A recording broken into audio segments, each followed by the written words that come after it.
নমস্কার, সৌভাগ্যের খোঁজে অনুষ্ঠানে আপনাদের সবাইকে অনেক অনেক স্বাগত জানাচ্ছি এবং এই অনুষ্ঠান ঠিক এই সময় আপনাদের সামনে চলে আসে এবং অবশ্যই লাইভ আসে।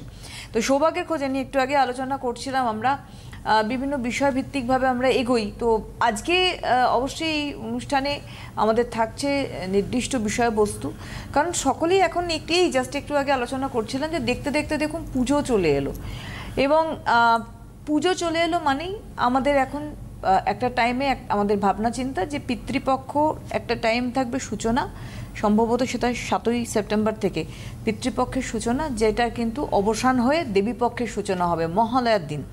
তো মহালয়া আমাদের করণীয় কি? একটা স্ট্রং দিন আমরা বলে থাকি, সেখানে মুহূর্তকে কাজে কিভাবে লাগিয়ে আমাদের সমস্যা সমাধান হয়। কারণ এই সৌভাগ্যের খোঁজে যিনি থাকেন তিনি কিন্তু এই বিশেষ দিনগুলিতে অনবদ্যভাবে তার স্বকীয়তায় তিনি কাজ করে আজকে মানুষকে সফলতা দিয়ে আসছেন। অবশ্যই সৌভাগ্যের খোঁজে মানেই আমাদের সঙ্গে সরাসরি রয়েছেন বাকসিদ্ধ মাতৃসাধক শ্রী রাজদীপ শাস্ত্রী। অনেক অনেক স্বাগত। নমস্কার। প্রথমেই আমার পিতামাতার চরণে প্রণাম জানাই এবং আমার আরাধ্য দেবী মা তারার চরণে প্রণাম জানাই এবং সিটিভিএন এর সমস্ত দর্শক বন্ধুদের প্রণাম জানিয়ে আজকের অনুষ্ঠান শুরু করছি। আপনারা রয়েছেন সরাসরি লাইভে, এই মুহূর্তে ওনার সঙ্গে কথা বলতে, প্রশ্ন রাখতে, আপনাদের প্রশ্ন যা যা রয়েছে ফোন করুন। আমাদের সরাসরি ফোন নাম্বার 6292242341, 6292242342, এই দুটি ফোন নাম্বারে ফোন করুন আপনাদের জিজ্ঞাসা এবং প্রশ্ন নিয়ে। অলরেডি যে বিষয়বস্তু আজকে নির্বাচন করা হয়েছে যে মহালয়ার বিশেষ কি দিক রয়েছে যেগুলো দিয়ে আমাদের সমস্যার সমাধান হবে? হ্যাঁ, এই যে বছরে 12টা অমাবস্যা আসে, 12টা তিথি আসে, তার মধ্যে কিন্তু একটা ইম্পর্টেন্ট যোগ বা তিথি বলা যেতে পারে মহালয়া অমাবস্যা। মহালয়া অমাবস্যা মানেই মা দুর্গার আগমন, এবং এই যে মহালয়ার যে বিশেষ সময়টা, এই সময়টি পিতৃপক্ষের অবসান, দেবীপক্ষের সূচনা, এই যে কালখণ্ডটা দাঁড়িয়ে একটা মহালয়ার দিন।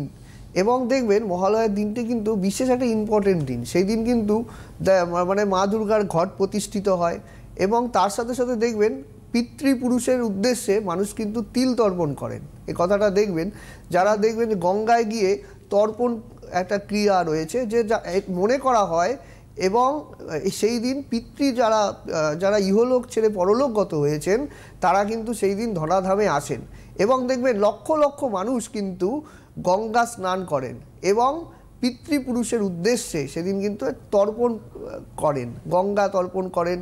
এবং এই দিনটা এতটাই তাৎপর্যপূর্ণ, এবং মনে করা হয় যে পিতৃপুরুষের তর্পণকালে সেই সময় কিন্তু তারা কিন্তু সেই তর্পণ গ্রহণ করে এবং তাদের পরিবারদের আশীর্বাদ প্রদান করে। এই দিনটির বিশেষ একটা তাৎপর্য দেখবেন। মহালয়ার ভোরে মানুষ যখন দেখবেন যে আগমনীর যে একটা সময়, সেই সময়ে পাশাপাশি দেখবেন গঙ্গায় গিয়ে মানুষ কিন্তু তর্পণ করবে পিতৃপুরুষের উদ্দেশ্যে, কিন্তু তর্পণ, এই তর্পণের আবার বিশেষ মাহাত্ম্য রয়েছে। আমরা যদি মহাভারতের যুদ্ধের শেষে যদি কর্ণ যখন বীরগতি লাভ করেছিল, তখন কিন্তু কর্ণ স্বর্গে গেছিল। স্বর্গে যখন প্রস্থান করেছিল সেই সময় কর্ণকে বলা হয়েছিল যে কর্ণকে খেতে দেওয়া হয়েছিল সোনা রূপা মানি মণিক্য।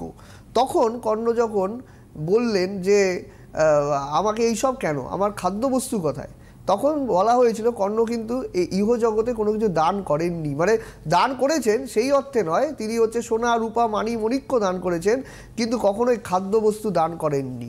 এই জন্য কিন্তু তাকে সোনা রূপা দেওয়া হয়েছিল। এই যে মহালয়ার দিনটা পিতৃপক্ষের অবসান, দেবীপক্ষের সূচনা এবং মহিষমর্দিনী মা দুর্গার আবির্ভাব তিথি, অশুভ শক্তির বিনাশ এবং শুভ শক্তির আগমন, এই বিশেষ দিন। তারপরে কিন্তু প্রথমা, দ্বিতীয়া, তৃতীয়া, চতুর্থী, পঞ্চমী, ষষ্ঠী, সপ্তমী, অষ্টমী, নবমী, দশমীতে গিয়ে অবসান। এই যে কালখণ্ডটা দাঁড়িয়ে এই সময় কিন্তু বিশেষ যোগ।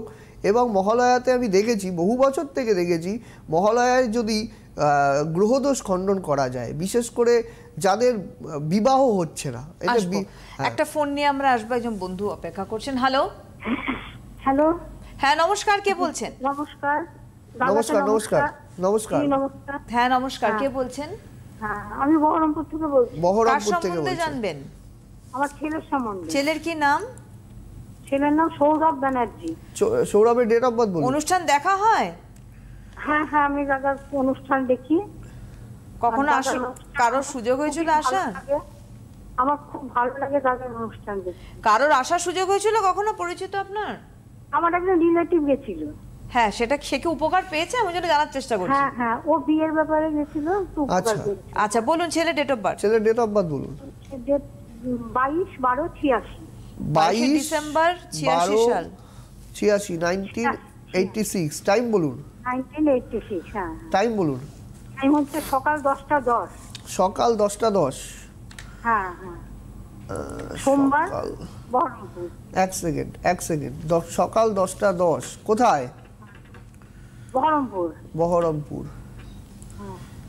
22 আপনি আরেকবার টাইমটা আমায় বলবেন 22/12 1986 1986 1986 আচ্ছা দাঁড়ান। আচ্ছা এক সেকেন্ড 1986 ওকে সেদিন সোমবার ছিল সোমবার ছিল হ্যাঁ কুম্ভ লগ্ন সিংহ রাশি মহা নক্ষত্র জানা আছে হ্যাঁ এটুকু জানিয়ে দেবো আচ্ছা যেটা দেখতে পাচ্ছি কুম্ভ লগ্ন সিংহ রাশি আচ্ছা সিংহ রাশি অর্থাৎ এখন শনির ঢাইয়া চলছে আচ্ছা এখানে গ্রহরা সবাই মার্গী অবস্থায় শুক্র তুলা রাশির ঘরে বক্রী অবস্থায় বসে আছে লগ্নে মঙ্গল বৃহস্পতি দ্বিতীয় রাহু আচ্ছা তৃতীয় চতুর্থ পঞ্চম ষষ্ঠ সপ্তম অষ্টমে কেতু আচ্ছা ভাগ্যভাবে শুক্র আচ্ছা নবম দশম একাদশে রবি আচ্ছা শনি হচ্ছে সপ্তম আচ্ছা শনিটা একটু দেখে নিই আচ্ছা ছেলের যা দেখতে পাচ্ছি আপনার কেরিয়ার এবং বিবাহ নিয়ে প্রশ্ন তাই তো হ্যাঁ হ্যাঁ হ্যাঁ ছেলে কিন্তু যা দেখতে পাচ্ছি এখনো কিন্তু ভালো কিছু করে উঠতে পারেনি কোনো একটা প্রাইভেট কোনো সংস্থায় কিন্তু চাকরি করার যোগ বুঝতে পেরেছেন কি বলছি হ্যাঁ হ্যাঁ এবং আপনার ঠিকই ছেলে বলেছেন বাবা। হ্যাঁ বলুন হ্যাঁ হ্যাঁ ঠিকই বলেছেন হ্যাঁ হ্যাঁ ঠিকই বলেছেন হ্যাঁ জোরে হ্যাঁ প্রাইভেট সংস্থায় যোগ এবং লগ্নে মঙ্গল মানে মাঙ্গলিক দোষ সৃষ্টি করে বসে আছে এবং দ্বিতীয়ায় রাহু বিশেষ করে এখন যা এজ দেখতে পাচ্ছি 39-40 এজ প্লাস তাই তো হ্যাঁ এখনো পর্যন্ত কিন্তু আপনার ছেলের কিন্তু ভালো বিয়ে কিন্তু হওয়ার সম্ভাবনা কম বিয়ে কিন্তু হতে চাইবে না বুঝতে পেরেছেন কি বলছি এবার বলুন তো যা হচ্ছে এটাই সমস্যা হচ্ছে এটাই সমস্যা হ্যাঁ হ্যাঁ বিয়ে এখানে লগ্নে মঙ্গল মাঙ্গলিক সৃষ্টি করে রেখেছে দ্বিতীয় রাহু বারবার সম্বন্ধ আসবে সেই সম্বন্ধ কেটে যাবে কোনো সম্পর্ক কিন্তু পট করে টিকতে চাইবে না আপনি হাজার চেষ্টা করলো এই ছেলে কিন্তু কোনো বিয়ে কিন্তু হতে চাইবে না আমি কিন্তু বারবার বলছি আপনাকে হ্যাঁ বলুন কি করে বেরোবেন এখান থেকে তাহলে দাদা একটা কি করতে হবে আমাকে হ্যাঁ তা আপনি এত 40 এজ 40 বছর বয়স হয়ে গেল আপনি এখনো এই বিষয়গুলো জানেননি বা কাউকে দেখাননি এটা কিছু এই মুহূর্তে কিছু করা যাবে না মোটামুটি 2 বছর টাইম লাগবে তাও অভিজ্ঞ আপনি জ্ঞানী জ্যোতিষী পরামর্শ নিন তাহলে একটা কিছু হতে পারে কিন্তু না হলে এই যা যোগ আছে এই বিয়ে চিরকুমার যোগ তৈরি করে বসে আছে এই বিয়ে হতে চাইবে না ঠিক আছে হ্যাঁ দেখবেন রাহুল গান্ধীর মতো অবস্থা কারো হ্যাঁ কথার কথা আমি বলছি ঠিক আছে এরকম বিয়ে হতে চাইবে না চিরকুমার যোগ তৈরি করে বসে আছে এই জায়গাটা ঠিক করার চেষ্টা করবেন ধন্যবাদ অনেক অনেক ধন্যবাদ অবশ্যই যে জায়গাগুলো আমরা দেখি অনেক সময় বুঝতে পারি না ঠিক সেইটা একটা বড় আকার ধারণ এই যে অনেকে বিয়ের জায়গাটা একটা কথা আমি বলবো চিরকুমার যোগ সেটা মোটেই সুখকর এই যে একটা কথা বলবো অনেক মহিলা অনেক পুরুষ আছে আমার কাছে আসেন যে বিবাহ 40 বছর 45 বছর 50 বছর হয়ে যাচ্ছে বিয়ে হচ্ছে না এই কারণটি হচ্ছে যে হরোস্কোপের মধ্যে সেই যোগ আছে কিনা একে বলে চিরকুমার যোগ বা চিরকুমারী যোগ এই যোগগুলি যদি কুণ্ডলিতে থাকে সেক্ষেত্রে কিন্তু বিবাহ কিছুতেই হতে চাইবে না যত বাড়ি থেকে মিষ্টি খেয়ে চলে যাবে পাত্র বা পাত্রী যেই হোক না কেন কোনোভাবেই কিন্তু সেই বিয়ে হবে না মা আর ছেলে একসাথে থাকবে মানে পরিবার নিয়ে থাকবে কিন্তু বাইরের কোনো মানে সংসার লাইফ যেটা সেটা কিন্তু হবে না ফ্যামিলি নিয়েও থাকবে এটাই হচ্ছে ব্যাপার এখানে ভালো বিয়ের সম্ভাবনা খুবই কম তাও যদি এখানে মঙ্গলের মাঙ্গলিক দোষ এবং দ্বিতীয় রাহুটাকে ঠিক করা যায় তবে তাও 2027-এর আগে কিন্তু বিয়ের সম্ভাবনা নেই কিন্তু একেবারে একজন বন্ধু রয়েছেন দেখে নেবো হ্যালো হ্যাঁ হ্যালো নমস্কার হ্যাঁ নমস্কার কে বলছেন হুগলি থেকে বলছি কার সম্বন্ধে জানবেন ছেলের সম্বন্ধে ছেলের ডেট অফ বার্থ আগে বলুন ছেলের নামটা ছেলের নাম বলুন সুমিত পাল সুমিত পাল অনুষ্ঠান দেখা হয় হ্যাঁ দেখি স্যারের অনুষ্ঠান ভালো লাগে ডেট অফ বার্থ বলুন 1/5/2005 পয়লা সেপ্টেম্বর হ্যাঁ আচ্ছা আগামীকাল জন্মদিন 1/5 আচ্ছা 1/5 মে মাসে হ্যাঁ 19 1/5/2005 2005 আচ্ছা টাইম বলুন ও 2005 ওই রাত্রি 2:05 দুটো আমি পরের দিন 2:05 2:05 আমি পরের দিন ধরে বলেছি আচ্ছা ডেট আপডেট করে দিয়েছি আচ্ছা ভালো করেছেন ছেলে তাই তো হ্যাঁ হুম সেদিন কি রবিবার ছিল হ্যাঁ হ্যাঁ রবিবার ছিল। কুম্ভ লগ্ন, মকর রাশি, শ্রবণা নক্ষত্র জানা আছে? হ্যাঁ এটা জানি। দাঁড়ান বলছেন। আচ্ছা, যেটা দেখতে পাচ্ছি লগ্ন সপ্তম। আচ্ছা, লগ্ন কুম্ভ লগ্ন, রাহু বসে আছে। আচ্ছা, লগ্নে মঙ্গল, এই হলো লগ্নে মঙ্গল, দ্বিতীয়ায় বুধ রাহু, তৃতীয়ায় রবি শুক্র, চতুর্থ পঞ্চম ষষ্ঠ সপ্তমে। আচ্ছা আচ্ছা, যে ছেলে কিন্তু মোটামুটি কিন্তু পড়াশোনায় থাকবে, খুব একটা ভালো কিন্তু পড়াশোনার স্টুডেন্ট নয়, বুঝতে পেরেছেন কি বলছি? মোটামুটি স্টুডেন্ট থাকবে, আর্টস অথবা কমার্স নিয়ে কিন্তু পড়াশোনা করার যোগ, বুঝতে পেরেছেন? সায়েন্স কিন্তু আপনার ছেলের হবে না। হ্যাঁ না কমার্সই পড়ছে। হ্যাঁ, ওই মিডিওকার স্টুডেন্ট। এখন ব্যাপারটা হচ্ছে, আপনার প্রশ্ন হচ্ছে কেরিয়ার কি হবে, তাই তো? হ্যাঁ ও আরো পড়াশোনার দিকে এগোবে না চাকরি বাকরি করবে সেটাই। পড়াশোনা কিন্তু ওই মোটামুটি গ্র্যাজুয়েশন কমপ্লিট করতে পারবে, ঠিক আছে, এবং এবং মোটামুটি পড়াশোনা করবে, খুব বেশি পড়াশোনা হবে না। আমি বলবো তার সাথে সাথে ওকে একটু টেকনিক্যাল কোনো কাজ করবে, হাতের কোনো যন্ত্রাংশের কোনো কাজ যদি করতে পারে তবে ভালো হবে। ছেলের কিন্তু প্রচণ্ড মাথা গরম, অল্পতেই কিন্তু লেগে যায় আপনার ছেলে, ঠিক না ভুল আপনি বলুন? খুব যে এখনো পর্যন্ত ওটা ফোকাস হয়নি। হ্যাঁ, ছেলের কিন্তু রাগ জেদ থাকবে, ও কিন্তু নিজে যেটা বুঝবে সেটাই করবে, আপনার কথা কিন্তু শুনতে চাইবে না, ঠিক আছে? আর একটা কথা আমি বলে রাখি, ছেলের কিন্তু দেখা যাচ্ছে যে লগ্নে মঙ্গল, দেখা যাবে যে কোনো কারণে কোনো একটা খারাপ রিলেশনশিপ ওর লাইফে আসার সম্ভাবনা রয়েছে। তবে ছেলে যদি মানে কেরিয়ারের জন্য যদি বাইরে গিয়ে চেষ্টা করে তবে ওর জীবনে খুব ভালো হওয়ার সম্ভাবনা আছে। যদি রাজ্যের বাইরে যদি কোনো জায়গায় কাজের জন্য যায় বা চাকরির জন্য যায় সেক্ষেত্রে ভালো হবে, ঠিক আছে? ওর কি স্যার চাকরি হবে? হওয়ার সম্ভাবনা রয়েছে, কিন্তু এখন যা অবস্থা রয়েছে ও পড়াশোনা কিন্তু খুব একটা ভালো করেনি, তাই জন্য ওকে এই জায়গাটা ঠিকঠাক করে, লগ্নে মঙ্গল প্রচণ্ড কিন্তু নিজের একটা চিন্তা ভাবনার মধ্যে থাকে, এই জায়গাটা কাউকে দেখিয়ে নেবেন তাহলেই হবে। আচ্ছা ওকে তো গ্র্যাজুয়েশনের পর এমবিএ করার ইচ্ছা আছে, ওটা কি হবে? এখন এই পড়াশোনার ক্ষেত্রে প্রবল বাধার যোগ আছে, শুনতে থাকুন। ধন্যবাদ জানাই। আগেই উনি বলছেন উচ্চশিক্ষার জায়গাটা কিন্তু বাধা আসছে, সেটা বুঝতে হবে। সায়েন্স দিয়ে পড়েনি এবং ছেলেটা যথেষ্ট মিডিওকার স্টুডেন্ট, যা দেখতে পাচ্ছি লগ্নের চতুর্থপতি এখানে শুক্র, সেটা হচ্ছে এখানে রবি শুক্র দুর্ভাগ্য যোগ সৃষ্টি করে বসে আছে, এবং দ্বিতীয়ায় রাহু এবং বুধের কম্বিনেশন আছে। বুধটাও নিচস্থ, মা যতই বলুক না কেন ওর কিন্তু বুদ্ধিমান নয়, মানে নিজস্ব একটা আলাদা একটা জগতে থাকে, মানে কাল্পনিক জগতে ও কিন্তু বিচরণ করে, এটা কিন্তু আমি দেখতে পাচ্ছি। সেটা কখনোই বাস্তবিক জীবনে চলতে গেলে তো কখনোই কাম্য নয়, সে তাকে ওই অবস্থান থেকে ফেরাতে হবে। যাই হোক, আমি একটুখানি চেম্বারের কথা বলে দিই, আজকে খুব ইম্পর্টেন্ট টপিক আছে, আমরা মহালয়া কি করব, কোন কোন কাজ করলে আমাদের পক্ষে সুখকর, আমরা আসবো। প্রথমত বলে রাখি, যারাই রাজদীপ শাস্ত্রীকে দেখাবেন অগ্রিম বুকিং কিন্তু মাস্ট, আগে আপনাদের বুকিং করতে হবে, গিয়ে পৌঁছে বুকিং হয় না। এক, দ্বিতীয়ত আগামীকাল মালদায় চেম্বার যদিও বুকিং ফুল আছে, মালদায় আর হবে না। মালদার চেম্বারের কথা বলি, মালদায় অলরেডি কিন্তু বুকিং ফুল হয়ে গেছে, মালদায় অপেক্ষা করতে হবে। কালিয়াগঞ্জে এক দুজন নেওয়া যাবে, কালিয়াগঞ্জ, রায়গঞ্জ, বুনিয়াদপুরে যারা আছে কালিয়াগঞ্জ চেম্বারের জন্য নেওয়া যেতে পারে। কালিয়াগঞ্জ আর কুচবিহার এই দুটো জায়গায় কিন্তু উত্তরবঙ্গে কোচবিহার, ফালাকাটা এবং কালিয়াগঞ্জ এই কটা নেওয়া যাবে। মালদায় কিন্তু বুকিং করা যাবে না, মালদায় কিন্তু অলরেডি বুকিং ফুল হয়ে গেছে।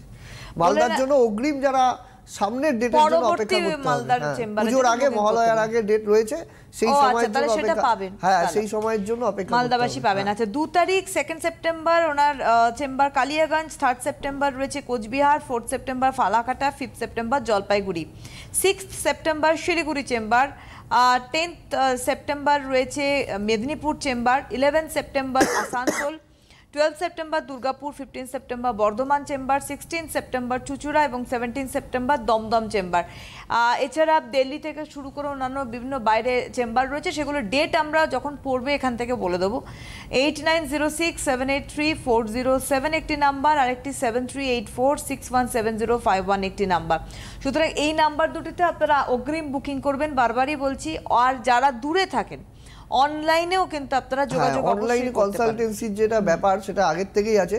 আমি সবসময় বলি ওই মানে যারা ফোন করবেন, তারা যারা বুকিং করাবেন বিশেষ করে অনলাইনে জেনে এবং কিউআর সেটা সংগ্রহ করে সেখানে অগ্রিম ফিস পাঠিয়ে বুকিং করে তারপরে চেম্বারে আসবেন। ওভাবে চেম্বারে এসে বলবেন যে একটু দেখে নিন স্যার, ওটা ওভাবে কোনো জায়গা নেই।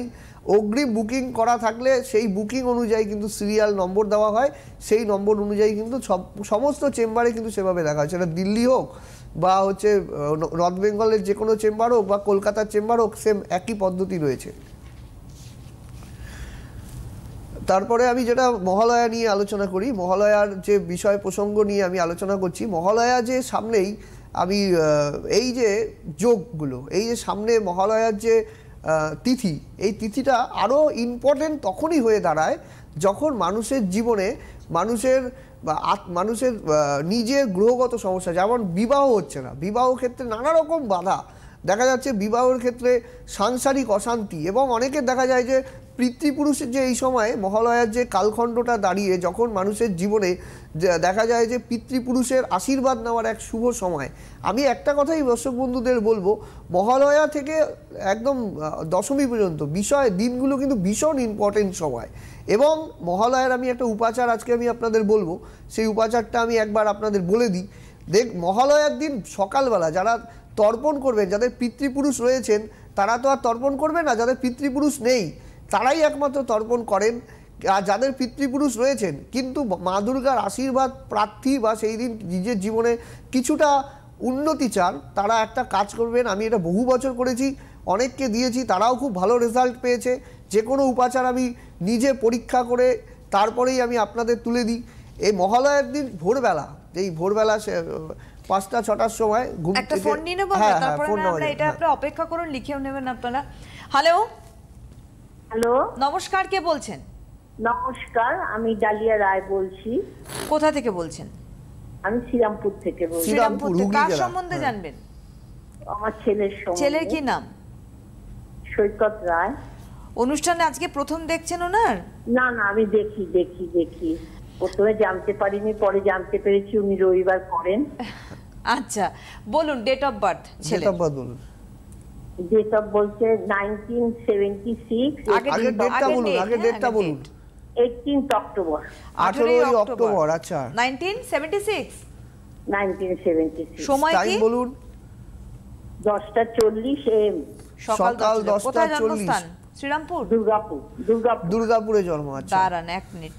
কত সকাল জন্ম 10টা। ইয়ারটা কি? 76। আচ্ছা আচ্ছা, সেদিন কি সোমবার ছিল, তাই তো? হ্যাঁ হ্যাঁ। ধনু লগ্ন, কর্কট রাশি, অশ্লেষা নক্ষত্র জানা আছে? হ্যাঁ জানা আছে। আচ্ছা, এখানে গ্রহরা সব মার্গী অবস্থায়। লগ্নটা জানি না, অশ্লেষা নক্ষত্রটা জানি। আচ্ছা, যেটা দেখতে পাচ্ছি লগ্ন রবি তুলা রাশির ঘরে বসে আছে। আচ্ছা, বুধ কন্যা রাশির ঘরে মূল ত্রিকোণ প্রাপ্ত হয়েছে। আচ্ছা, বুধ প্রচণ্ড বুদ্ধিমান আপনার ছেলে, ট্যালেন্টেড।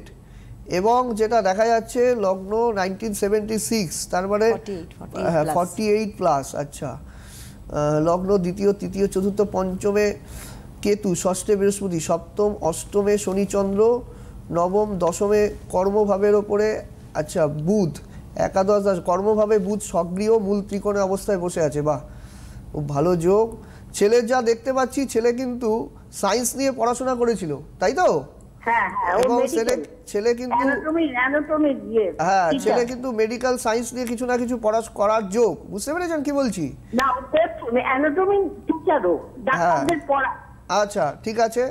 তো কিন্তু ছেলের যেটা দেখতে পাচ্ছি, ছেলের মঙ্গল রাহু এবং রবির যোগ, এবং লগ্নের সপ্তম পতি যেটা বুধ, সেটা তুঙ্গগৃহ অষ্টমে শনি। তার মানে বিবাহিত জায়গা কিন্তু গন্ডগোল থাকার সম্ভাবনা। বিবাহিত জায়গা ভালো যাবে না, বিবাহিত জায়গা নিয়ে কিন্তু মামলা মোকদ্দমার যোগ আছে। বুঝতে পেরেছেন? এবং আরেকটা কথা আমি বলে রাখি, মানে মানে এখানে কিন্তু রবি নিচস্থ, তার মানে মান সম্মান হানির যোগ আছে। বুঝতে পেরেছেন কি বলছি? অনেক বড়, মানে ছেলে আপনি বলছেন ডাক্তারদের পড়ায়, তাই তো? হ্যাঁ, সেই যোগ আছে। কিন্তু ছেলের বিবাহিত জায়গা একেবারেই গন্ডগোল, মামলা মোকদ্দমা এবং মান সম্মান হানি, একটা ডাক্তারের ক্ষেত্রে যদি একটা বড় গন্ডগোল হয়ে যায় সেক্ষেত্রে একটা চূড়ান্ত অপমানজনক একটা ব্যাপার। কল্যাণী মেডিকেল কলেজে, কল্যাণী মেডিকেল কলেজ, হ্যাঁ ভালো, আরো উন্নতি করবে, আগামীতে আরো উন্নতির যোগ আছে, সেই নিয়ে কোনো সমস্যা নেই, আরো বড় জায়গায় যাবে আপনার ছেলে। কিন্তু সমস্যাটা একটা জায়গায়, সেটা হচ্ছে বিবাহিত জায়গায় গন্ডগোল, পুলিশ কেসের সম্ভাবনা। আরেকটা কথা আমি বলে রাখি, ছেলেও কিন্তু প্রচণ্ড মাথা গরমের প্রবণতা, ওর কিন্তু যা যা এজ দেখতে পাচ্ছি তাতে কিন্তু খুব মানসিক অশান্তির মধ্যে ভুগবে। বুঝতে পেরেছেন কি বলছি? এবং আরেকটা কথা আমি বলে রাখি, ছেলের কিন্তু লোয়ার পার্টে কোনো রোগ ব্যাধি আসা এবং লিভার ওরিয়েন্টেড কোনো বিষয়ে সমস্যা আসার যোগ আছে। অবশ্যই এগুলো ডাক্তার দেখিয়ে নেবেন এবং অভিজ্ঞ জ্যোতিষীকে দিয়ে কিছু সমস্যা সমাধান করার প্রয়োজনীয়তা আছে। একদম, সুতরাং ইমিডিয়েট করতে হবে, কারণ সামনে যে যোগ আসছে, শুনতে থাকুন, ধন্যবাদ। সামনে যে যোগ আসছে সেই যোগটাকে কি কাজে লাগানো যাবে? মহালয়াতে কাজ করতে পারবেন উনি, কিন্তু ছেলেকে নিয়ে, মানে ছেলেকে না দেখে এটা কিছু করা যাবে না। উনি দীর্ঘদিন থেকে উনি এই বিষয় নিয়ে ভুগছেন, এটা অভিজ্ঞ জ্ঞানী জ্যোতিষীকে দেখানোর প্রয়োজনীয়তা আছে। একদমই। হ্যাঁ, আর এবার আমি উপাচারটা বলছিলাম। উপাচারটা যেটা আমি বলবো, সেই মহালয়ার দিন ভোরবেলা একটা সোলার একটা সাদার মতো একটা থালা কিনতে পাওয়া যায়, সেটা বাজার থেকে কিনে আনবেন। এক পাশে দেবেন মাটির প্রদীপ ঘি দিয়ে, এবং আরেক পাশে দেবেন 3টে জবা ফুল দিয়ে। যার বাড়ির কাছে গঙ্গা রয়েছে বা অন্য কোনো প্রবাহিত নদী রয়েছে সেখানে চলে যাবেন, গিয়ে যাতে এক পাশে থাকবে মাটির প্রদীপ, জ্বলন্ত প্রদীপ, আরেক পাশে থাকবে জবা ফুল, যাতে ব্যালেন্স থাকে। জলের মধ্যে নেমে সেই মহালয়ার ভোরবেলা, সেই সন্ধি লগ্নে আপনারা পৌঁছে যাবেন, গিয়ে ওটা জলে ভাসিয়ে দেবেন এবং ভাসানোর সময় মন্ত্র উচ্চারণ করবেন, সর্ববাধা বিনির্মুক্ত ধনধান্য সুতান্বিত মনুষ্যমত প্রসাদেন ভবিষ্যতি ন সংশয় দুর্গে দুর্গে রক্ষিণী স্বাহা। এই মন্ত্রটা উচ্চারণ করে সেটা প্রবাহিত জলে ভাসিয়ে দেবেন। যদি প্রবাহিত জলে অনেক দূর সেটা চলে যায়, তবে কিন্তু সেই মনস্কামনা আপনার কিন্তু অনেকটাই পূরণ হওয়ার সম্ভাবনা রয়েছে। মা দুর্গার কৃপা কিন্তু আপনার উপরে বর্ষিত হবে। আর মহালয়ার বিশেষ যোগে পিতৃপুরুষের তর্পণ করা কিন্তু বিশেষ ভালো। তিল তর্পণ নিয়ে আমি বললাম, সামনে আরও আলোচনা করব। আর আরেকটা কথা আমি বলবো, এই সময় কিন্তু গ্রহদোষ খণ্ডনের ক্ষেত্রে, বিশেষ করে শনির সাড়ে সাতির জন্য একটা উত্তম সময়। কারণ শনির সাড়ে সাতিতে কী হয়, শনির সাড়ে সাতিতে আমি বহুবার বলি, গুরুজন হানি হয় আর চাকরিচ্যুত হয়ে যাওয়ার যোগ থাকে। এই ঘটনাগুলো কিন্তু দেখা যায়, বড় অ্যাক্সিডেন্ট বা আঘাত প্রাপ্তিরও সম্ভাবনা বা এই ধরনের সম্ভাবনা দেখা যায় শনির সাড়ে সাতির ক্ষেত্রে। তাই জন্য এই সময়ে শনির সাড়ে সাতির বা বীজ দোষ কাটানোর জন্য, গুরুচণ্ডালিকা দোষ কাটানোর জন্য কিন্তু উত্তম তিথি বলে আমরা মনে করি। এবং এই কালখণ্ডটায় দাঁড়িয়ে যেখানে মা দুর্গার আগমন তিথি, মহিষমর্দিনী মা দুর্গার আগমন, এই সময়টা কিন্তু খুব ভালো সময়ের মধ্যেই কিন্তু গোনা হয়। একদমই তাই। আপনাদের আরেকবার বলে রাখি চেম্বারের কথা, আগামীকাল মালদায় চেম্বার, যদিও সেটা বুকিং ফুল রয়েছে, মালদা চেম্বারে অগ্রিম বুকিং মাস্ট। আগামীকাল মালদা বুকিং রয়েছে, পরবর্তী মালদা চেম্বারের জন্য যোগাযোগ করতে পারেন। 2 সেপ্টেম্বর রয়েছে Kaliaganj, 3 September Coochbehar, 4 September Falakata, 5 September Jalpaiguri chamber, 6 September Siliguri, 10 September Medinipur chamber, 11 September Asansol, 12 September Durgapur, 15 September Bardhaman chamber, 16 September Chuchura and 17 September দমদমে চেম্বার রয়েছে। 8906783407 একটি বুকিং নাম্বার, 7384617051 দুটি বুকিং ফোন নাম্বার। এই মহালয়ার আগে আপনারা কিন্তু ডেফিনেটলি যোগাযোগ করতে পারেন, অগ্রিম বুকিং মাস্ট, এবং অনলাইনেও যোগাযোগ করতে পারেন। আজকের হাতে সময় নেই, অনেক ধন্যবাদ জানাবো আপনাকে, আবারও ধন্যবাদ আপনাদের জানাই। নমস্কার। সুখবর, আপনাদের প্রিয় জ্যোতিষী রাজদীপ শাস্ত্রী অনলাইন কনসালটেন্সি করছেন। আপনাদের পরামর্শ, প্রতিকার ও প্রতিবিধান পৌঁছে যাচ্ছে ভারতবর্ষের বিভিন্ন প্রান্তে। Online consultancy number 8906783407। Rajdeep Shastri, প্রতিকার প্রতিবিধান থাকলে সাথে, ভাগ্য ভবিষ্যৎ আপনার সাথে।